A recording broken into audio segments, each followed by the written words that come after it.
my county and the neighboring counties. I personally knew people who had to be evacuated from their homes in the middle of the night. California is the perfect terrain for large-scale wildfires to break out, and the effects are extremely damaging. Here at Cal Poly, we must preserve and reduce fire hazard in this place we call home.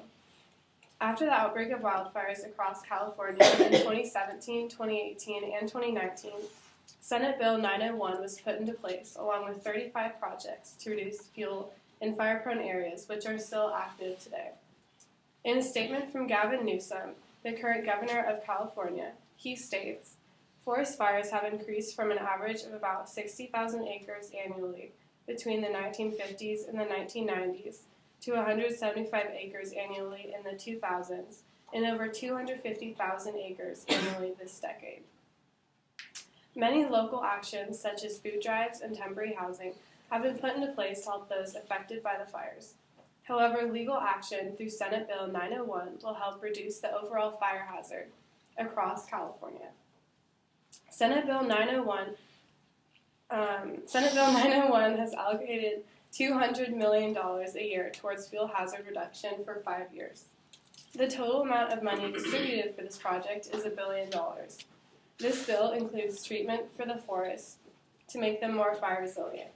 Research indicates that wildfires have grown larger and increased in intensity over the last several decades. In Section 5 of the bill, it states the department shall create the Wildfire Resilience Program. The purpose of the program is to assist non-industrial timberland owners with wildfire resilience efforts by providing technical assistance on multiple topics, including but not necessarily limited to helping navigate the permitting process, fuels reduction, fuel breaks, forest health, and reforestation for purposes of reducing wildfire risk while maintaining or enhancing habitat, watershed values, and carbon sequestration. Along with this bill, Gavin Newsom has fast-tracked 35 projects to reduce fire fuel in fire-prone areas.